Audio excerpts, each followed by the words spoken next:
We're going to talk all about architectural history in the state of Connecticut with my guest, Christopher Wiegren, architectural historian. And you've written this book, Connecticut Architecture, Stories of 100 Places. How did you pick the 100 places? That was probably harder than anything else. I was looking for a real good variety of places, different kinds of places. I was looking for places that had good stories and places that really gave a sense of the flavor of Connecticut beyond colonial houses and federal meeting houses and Gothic colleges. That really, variety was the first thing. Did you have a list of about 200 and you had to whittle it down? I did some, yeah, I sort of started off with a list that I whittled down, and then in the process new things came up and I would pull some out. Toss that out and put this one in? Put something else in. Now there's 173 photos in this, and as I said, this would be a great Christmas gift, a coffee table gift. Mm-hmm. Do the proceeds go to the Connecticut Trust for Historic Preservation in part?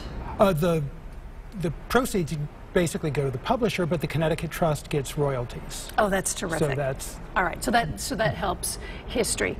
How do you become an architectural historian? In my case, you start by being fascinated by buildings. As a kid? As a kid, yeah. So did you build with Legos? My parents, I built with Legos and Tinker Toys and Lincoln Logs. My parents had a house built, and I remember my father sort of showing me the plans and explaining what a floor plan was and how it worked, and I was kind of hooked from then on. I decided I didn't want to be an architect. It was too much math, it felt like, but I also liked history a lot. So I actually did a master's degree in architectural history. So you put the two together and here you are. Born in Connecticut? No. What state? From Virginia. From Virginia. Well, welcome. Thank you. Although you've been here a long time. Yes. If you had to describe the state of Connecticut from an architectural bent, how would you say it in a sentence? In a sentence, gosh, it's a place where lots happened. Yes, no kidding. And a lot of really, inventions, too. A lot of invention. That's part of it. You know, it was an industrial powerhouse. It's been a big agricultural place, important culturally, and it's got a little bit of everything almost. Which is what we love about it. All right, let's start looking at some of the pictures that you have inside the book. The first picture, describe what this is and what the architecture is. This is Eolia, Harkness State Park. It was a mansion built for Mr. and Mrs. Harkness as their summer house out on the Connecticut shore. And I really included this because of the landscape, which I've sort of gone over the bounds and included landscape and engineering and other kinds of building as well. And in this case, the shape of the gardens, sort of the structure of the gardens, as well as the plantings that get layered over on top of them, make for a wonderful place. When was it built? What year? Ballpark? About 1908, I think. Okay, 1908. But the gardens continued to be developed well into the 1930s. And what was their wealth? How were they able to build this? They had money from Standard Oil. Mr. Harkness's father had been involved with J.D. Rockefeller. And their main home was in New York? New York City, yeah. So they summered in Connecticut? They summered in Connecticut. This was a full estate, a working farm. They grew vegetables to take back to New York with them, and they raised cattle, and aside from gardening and enjoying the seaside. And the next picture, let's describe this. This is a bridge, and where is this? This is the Lover's Leap Bridge in New Milford. It's made by a company called the Berlin Iron Bridge Company from Berlin, Connecticut. Late in the 1890s, there were a lot of companies that were beginning to make bridges out of iron. They could prefabricate the parts and ship them all over the country. It was easier and cheaper than building bridges out of stone, more durable than building them out of wood. And each company developed its own sort of trademark pattern. And what is this pattern? And for the Berlin Iron Bridge Company, if you look at it from the side, it's this, looks like an eye or a lentil shape. They said that saved materials. It didn't save an awful lot of materials. Well, it's pretty and it still works. But it's pretty and it still works. It doesn't carry automobile traffic any longer, but you can walk across it. It's beautiful. Yeah. Next photo. A church. The church. This is the first Presbyterian church in Stamford. It's also known as the Fish Church. And why? It was designed by Wallace K. Harrison and Abramovitz, whose first name I've forgotten. And year built more modern? In the 1950s. Okay. You know them for the UN building in New York. But they designed a church for this congregation, and we're playing around with shapes and ways of working stained glass into a structure in a modern sort of way, and it combined with the acoustics, it ended up in a shape that resembles a fish. But the real thing here is the artistry of the stained glass, which is set into concrete panels that form the walls. Wow. So it's both the structure and the decoration at the same time, and it reaches up over you, kind of encloses you in this shimmering, glimmering, beautiful, colorful surrounding. Looks stunning. Have you been in there for a service so you can hear the acoustics? I've never been to a service there, but I've been in the building, yeah. Just absolutely beautiful. Yeah. And as we look at the next photo here, this is quite different from what we just saw. Yeah. These are in Hartford. They're buildings built of 1910 or so, and in Hartford you see this shape a lot. 3 stories, 2 apartments per story. They call it a perfect 6. It was multiple family housing in the 19th century, had been very often like row houses, side by side. Is this borrowed from the South, or was this original to New England? This is original from New England. It's related to the triple deckers that you see all over New England. Oh, okay. Only you put 2 of them together and sort of, you get triple times 2. You get 6, yeah. But it gives apartments light and air from 3 sides instead of just 2 as you would in a row house. Really neat. And they could be built in big sizes or small sizes, and they're all over Hartford. The next building needs a little bit of work. It does. It was what? This is a shot tower. It's connected with the Remington Rifle Factory, but they made the ammunition as well, and lead shot. And what they would do is they would pour molten lead through basically a big colander, and the droplets of lead would sort of stay cylindrical as they fell through the air, and they would cool and solidify, and they'd land in a pool of water at the bottom. Wow. And be pulled up and used. There are probably, I think, about 3 dozen shot towers. Is this in Waterbury? Like what city? This is in Bridgeport. This is in Bridgeport. There are about 3 dozen of them in the world. Really? There used to be one in New Haven at Winchester, but this one is more ornamented and more. It's got more building. Sort of. So at the very top, would there have been an office up there, or how would this all be manufacturing? This is manufacturing. Okay. This is manufacturing, yeah. All right, our next photo is of another factory. This is the the Grosvenor Dale Company textile mill in North Grosvenor Dale in far northeastern Connecticut. We had so much that we made in this state once upon a time. We made a lot, and textiles were one of the big things. And this is an immense factory building, built in a couple of phases, and also just, beautifully ornamented. You think of industrial buildings as being very plain, but when you start looking more closely, you see that it's decorated, and it's really a statement of how rich and powerful and important this company was that could employ so many hundreds of people and produce so many thousands of yards of fine fabric. Now, what kind of textiles? For furniture, coverings, or? I believe they mostly made like shirts, shirt fabric. All right. The next photo is of the Merritt Parkway, and you can't drive the Merritt without looking at these bridges. How many different bridges offhand? Do you know how many? I've lost count how many there are, but they're all different. They're all different. Everyone is different, yeah.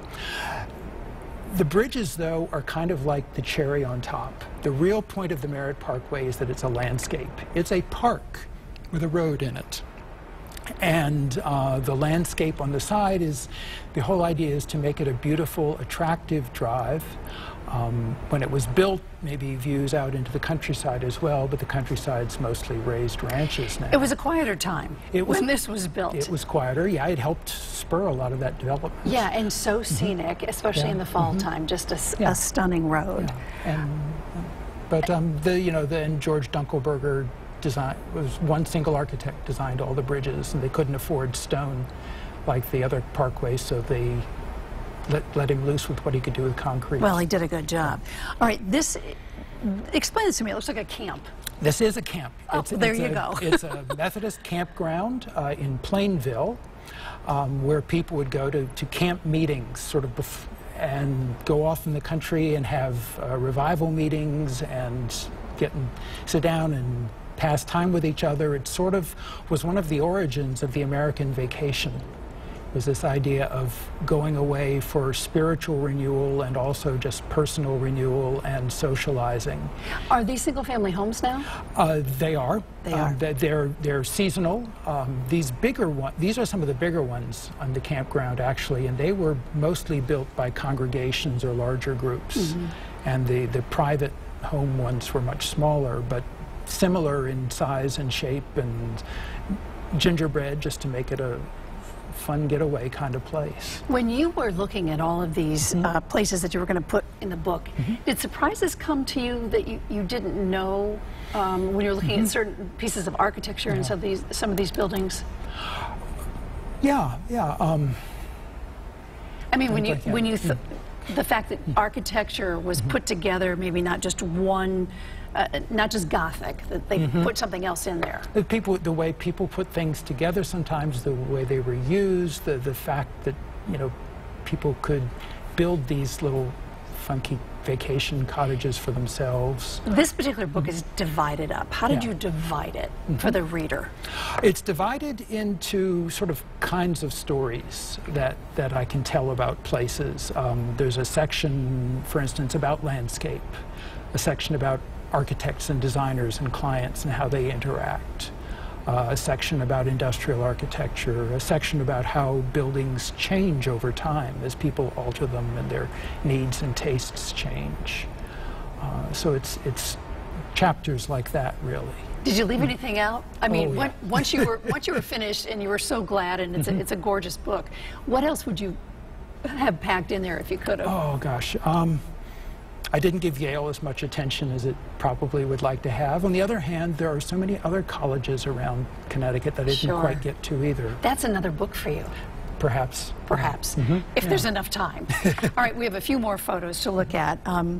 This is an example of a stone house? A stone house in Manchester. It was built about 1830. Interesting thing is that this stonework, you sort of see that there are alternating wide and narrow courses of stone. And that's a kind of way of building that you see more often in northeastern Connecticut. The man who built the house probably came from Windham County. The really interesting thing is that in the 1830, he was building houses as a professional builder. He was an African-American, free black builder, and who kept kind of below the radar, but seems to have been a successful builder. Was this a family home for him? Not for him. This was for a client. Okay. And no porch. It's interesting that this type of house. I think we have a few more photos. There we go. Waterbury City Hall. Gorgeous. Yes, gorgeous. Designed by Cass Gilbert, who also designed the library in New Haven, also designed the Supreme Court building. This is one of a series of buildings that he designed in Waterbury, partly for the government, partly for private companies.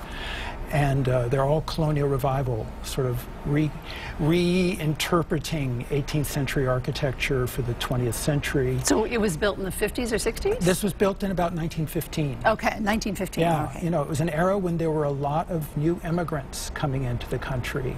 And part of this, I think, is to sort of reassert what American history is in a way that's visible to all these immigrants, to sort of incorporate them into the American story.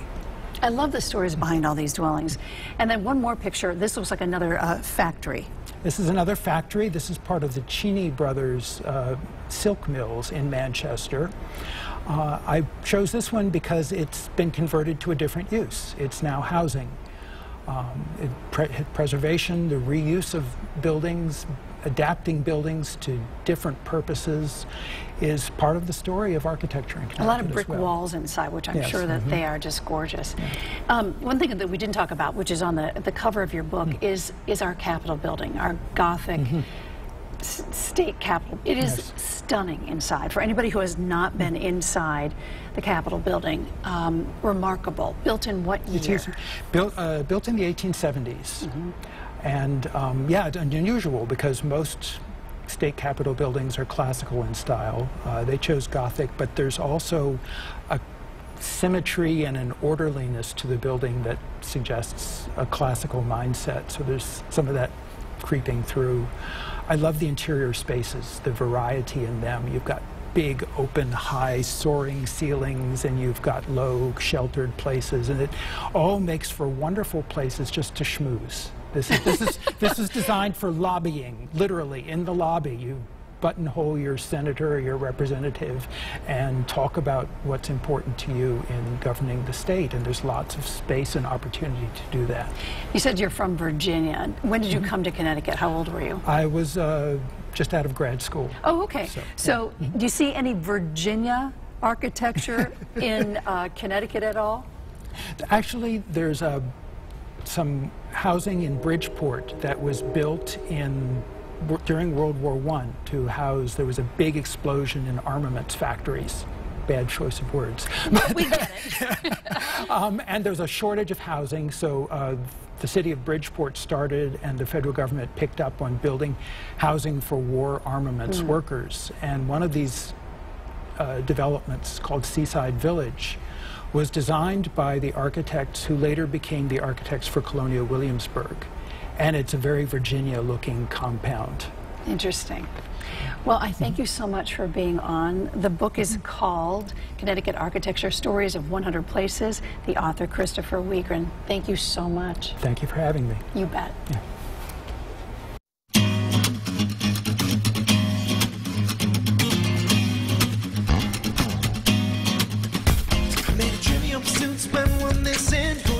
Spend all night kissing and the ball was right here, then who else is missing? Got a little sidetracked if I'm so wishing I found the keys to the door, but it's also a metaphor. Things keep locked in the grocery store, but mine just the same time. Skip right ahead to the last ride.